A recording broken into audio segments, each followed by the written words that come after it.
পুরো পৃথিবী জুড়ে বাজছে তৃতীয় বিশ্বযুদ্ধের দামামা। ইরানের হামলা সময়ের অপেক্ষা নিশ্চিত আমেরিকা। প্রমাদ গুনছে ইসরায়েল। পশ্চিম এশিয়ায় যুদ্ধ এসেছে। আরো ঘোরালো হলো পরিস্থিতি। যুদ্ধের ভয়ে কাটা পশ্চিম এশিয়া।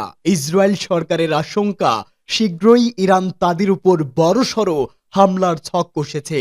আমেরিকাও প্রায় নিশ্চিত যে ইরান ইসরায়েলে আক্রমণ করবে। ইরান বা তার ছদ্ম প্রতিনিধিরা চলতি সপ্তাহেই পশ্চিম এশিয়ায় বড়সড় হামলা চালাতে পারে, তার জন্য ইতিমধ্যেই প্রস্তুতি নিয়ে রেখেছে আমেরিকা। তিনি বলেন, ইসরায়েল যে আশঙ্কা করছে আমরাও সেই আশঙ্কাই করছি। চলতি সপ্তাহেই হতে পারে ইরানের হামলা। পশ্চিম এশিয়ার কূটনৈতিক প্রেক্ষাপটে আমেরিকার অন্যতম বিশ্বস্ত সঙ্গী ইসরায়েল। বন্ধু রাষ্ট্র হামলার আশঙ্কা করতেই পশ্চিম এশিয়ায় সামরিক শক্তি বাড়াতে শুরু করেছে আমেরিকা। একটি বিমানবাহী রণতরী আগেই পশ্চিম এশিয়ায় পাঠানোর সিদ্ধান্ত নিয়েছিল আমেরিকা। নতুন করে ইসরায়েল উদ্বেগ প্রকাশের পর একটি সামরিক ডুবোজাহাজও পাঠাচ্ছে পেন্টাগন। উল্লেখ, পশ্চিম এশিয়ার পরিস্থিতি দীর্ঘদিন ধরেই উত্তপ্ত রয়েছে। সেই উত্তাপ আরো বাড়িয়েছে ইরান ও ইসরায়েল।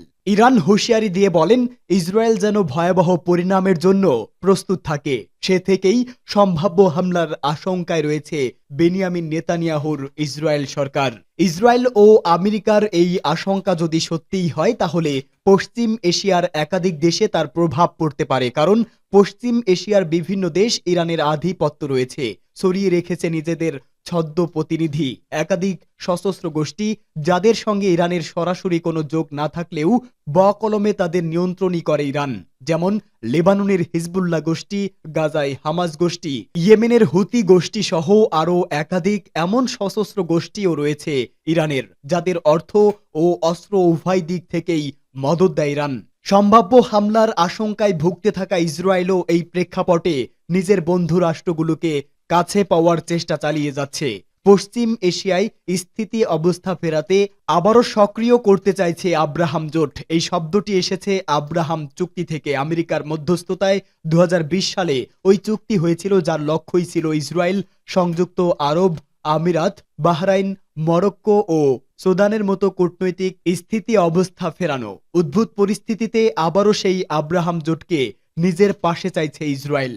আব্রাহাম জোট, আমেরিকা এবং আমেরিকার ন্যাটো জোট যদি ইসরায়েলের পাশে দাঁড়ায়, তাহলে ইরানের পাশেও থাকবে শক্তিশালী পরমাণু শক্তিধর দেশ Russia, Pakistan, Lebanon, Syria, Yemen সহ আরও অন্যান্য শক্তিশালী দেশ। আর এতে করে বেঁধে যেতে পারে তৃতীয় বিশ্বযুদ্ধ।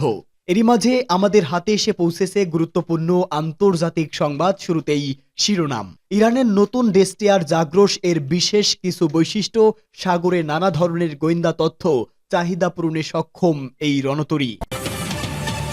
পরেই জানিয়ে দিব, ভয়ঙ্কর সব যুদ্ধজাহাজ সাগরে নামাতে যাচ্ছে তুরস্ক। বিশ্বকে আবারও চমকে দিল এরদোয়ানের দেশ। জানিয়ে দিব, ইসরায়েলের মন্ত্রিসভার বৈঠক স্থগিত, যুদ্ধবিরতি চুক্তি নিয়ে বিতর্ক। এদিকে হামাস ও ইহুদিবাদী ইসরায়েলের মধ্যে যুদ্ধবিরতি চুক্তিতে যেসব বিষয় রয়েছে।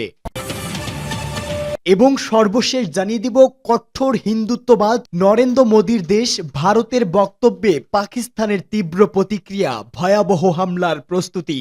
এতক্ষণ শুনছিলেন সংবাদ শিরোনাম, এবারে বিস্তারিত। তবে তার আগে প্রতিদিনের আপডেট আন্তর্জাতিক সংবাদ সবার আগে পেতে ভিডিওটিতে একটি লাইক দিয়ে চ্যানেলটি সাবস্ক্রাইব করার অনুরোধ রইল। ইরানি বিশেষজ্ঞদের নির্মিত গোয়েন্দা সতর্ক বার্তা জ্ঞাপন ডেস্টিয়ার ইসলামী প্রজাতন্ত্র ইরানের নৌবাহিনীতে যুক্ত হয়েছে। জাগ্রস নামের এই ডেস্টিয়ার ইরানের সশস্ত্র বাহিনীর chief of staff major general Mohammad বাকিরি সহ উচ্চ পদস্থ সেনা কর্মকর্তাদের উপস্থিতিতে এক মনোজ্ঞ উৎসব অনুষ্ঠানের মধ্য দিয়ে ইরানের নৌবাহিনীতে যুক্ত হয়। ইরানের এই ডেস্টিয়ার পুরোপুরি ইরানি বিশেষজ্ঞদের নির্মিত ও তা সাগরে নানা ধরনের গোয়েন্দা তথ্য চাহিদা পূরণে সক্ষম। এতে রয়েছে ভূমি থেকে ভূমিতে নিক্ষেপযোগ্য ক্ষেপণাস্ত্র ও ভূমি থেকে আকাশে নিক্ষেপযোগ্য ক্ষেপণাস্ত্র সিস্টেম, এবং এটি সব ঋতুতে সামরিক টার্গেটগুলো মোকাবেলা করতে সক্ষম। এছাড়াও এতে রয়েছে উন্নত মানের কামান, ইলেকট্রনিক যুদ্ধের নানা সিস্টেম বা উপকরণ, হেলিকপ্টার ও শক্তিশালী বিমান প্রতিরক্ষা সহ আকাশ যুদ্ধের নানা উপকরণ, অত্যাধুনিক নেভিগেশন সিস্টেম ও সমুদ্র বা সাগরের বিভিন্ন পরিস্থিতিতে অভিযান চালানোর সক্ষমতা। ইরান এই ডেস্ট্রয়ারকে শত্রুদের জম হিসাবে আখ্যায়িত করেছে। বিশ্বকে আবারও অবাক করে দিল তুরস্ক। একসঙ্গে ৩টি যুদ্ধজাহাজ নির্মাণের কাজ হাতে নিয়েছে দেশটির নৌবাহিনী। দেশীয় নকশায় একটি সাবমেরিন, একটি এয়ারক্রাফটার ক্যারিয়ার ও বহুল প্রত্যাশিত TF-2000 এয়ার ডিফেন্স ডেস্ট্রয়ার তৈরি করবে তারা। নিজেদের রাজনৈতিক ও নৌ উচ্চাকাঙ্ক্ষার জন্য তুরস্ক এই যুদ্ধজাহাজ নির্মাণ শুরু করেছে। এতে করে সাগর পথে আরও শক্তিশালী হয়ে উঠবে ন্যাটোর সদস্য তুরস্ক। প্রতিরক্ষা বিষয়ক একটি অনলাইন ডিফেন্স নিউজ বলেছে, নতুন ৩ যুদ্ধজাহাজ সহ এই মুহূর্তে ৩১ নৌজাহাজ নির্মাণাধীন রয়েছে। অন্য জাহাজগুলো যখন কমিশন করা হবে তখন তুরস্কের নৌ সক্ষমতা বাড়বে। তুরস্ক চাইছে আমদানি কমিয়ে নিজস্ব প্রযুক্তিতে জাহাজ নির্মাণ করতে। গোলচুক নেভাল শিপইয়ার্ডে সামরিক তৈরির কাজ চলছে। ডিজেল ইলেকট্রনিকেও চলবে এই সাবমেরিন। এর ওজন ২৭০০ টন ও দৈর্ঘ্য ৮০ মিটারের বেশি। সাবমেরিনটিতে এয়ার ইন্ডিপেন্ডেন্ট প্রপালশন বা আইপি ব্যবস্থা ব্যবহার করা হয়েছে। এর ফলে বিদ্যমান সাবমেরিনগুলোর তুলনায় বেশি সময় ডুবে থাকতে পারবে এই সাবমেরিন। এছাড়া সাবমেরিনে দেশীয় প্রযুক্তিতে তৈরি অস্ত্র মোতায়েন থাকবে। গাইডেড ও ব্যালিস্টিক মিসাইল শনাক্ত করে ভূপাতিত করার উদ্দেশ্যই নিয়েছে TF-2000 ক্লাস ডেস্ট্রয়ার বানানো শুরু করে তুরস্ক। এই যুদ্ধজাহাজে রয়েছে সব অত্যাধুনিক প্রযুক্তি, যা ব্যবহার করে শত্রুর মনে আতঙ্ক তৈরি করছে তুরস্ক। ইসরায়েলের মন্ত্রিসভার বৈঠক স্থগিত, যুদ্ধবিরতি চুক্তি নিয়ে বিতর্ক। ইসরায়েলের প্রধানমন্ত্রী বেনিয়ামিন নেতানিয়াহু জানিয়েছেন, গাজায় যুদ্ধবিরতি চুক্তি অনুমোদনের জন্য নির্ধারিত মন্ত্রিসভার বৈঠক স্থগিত করা হয়েছে। নেতানিয়াহু হামাসের বিরুদ্ধে শেষ মুহূর্তে সংকট তৈরির অভিযোগ তুলেছেন। কাতার ভিত্তিক সংবাদ মাধ্যম আল জাজিরা এই খবর জানিয়েছে। মন্ত্রিসভার বৈঠকে চুক্তি অনুমোদনের কথা ছিল, তবে নেতানিয়াহুর বিবৃতিতে বলা হয়েছে মধ্যস্থতাকারী ও ইসরায়েলের সঙ্গে হওয়া চুক্তির কিছু শর্ত মেনে নিতে হামাস অস্বীকৃতি জানিয়েছে এবং শেষ মুহূর্তে নতুন দাবি তুলেছে। যতক্ষণ না মধ্যস্থতাকারীরা নিশ্চিত করছেন যে হামাস চুক্তির সব শর্ত মেনে নিয়েছে, ততক্ষণ মন্ত্রিসভার বৈঠক হবে না। হামাসের সিনিয়র কর্মকর্তা ইজাদ আল রিশেক এক বিবৃতিতে জানান, দলটি ঘোষিত যুদ্ধবিরতি চুক্তি মানতে প্রতিশ্রুতিবদ্ধ।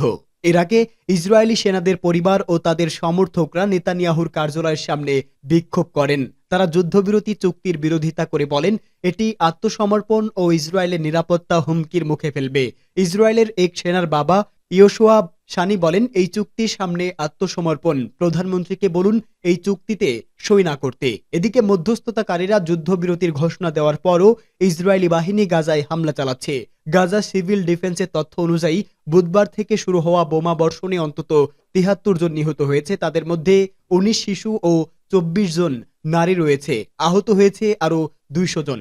গাজা সিটির আল জাইতুন এলাকায় একটি স্কুলে বোমা হামলায় ২ জন নিহত এবং ৬ জন আহত হয়েছেন বলেও জানায় সিভিল ডিফেন্স। ২০২৩ সালের ৭ অক্টোবর থেকে শুরু হওয়া এই যুদ্ধে গাজায় অন্তত ৪৬,৭০৭ ফিলিস্তিনি নিহত এবং ১,১০,২৬৫ জন আহত হয়েছেন।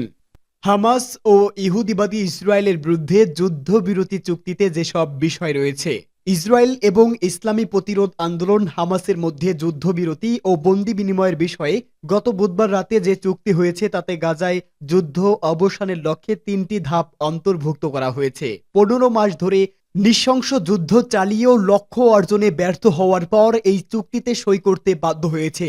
দখলদার ইসরায়েল ফিলিস্তিনি প্রতিরোধ সংগ্রামীদের হাতে আটক বন্দীদের মুক্তি নিশ্চিত করতে পারেনি, হামাসকে নির্মূল করতে ব্যর্থ হয়েছে এবং গাজা উপত্যকার সামরিক শক্তিকে নিশ্চিহ্ন করাও তাদের পক্ষে সম্ভব হয়নি। গাজার রকেট তথা ক্ষেপণাস্ত্র শক্তি নিশ্চিহ্ন করতে স্থল অভিযান সহ সব ধরনের চেষ্টা চালিয়েছে দখলদার বাহিনী।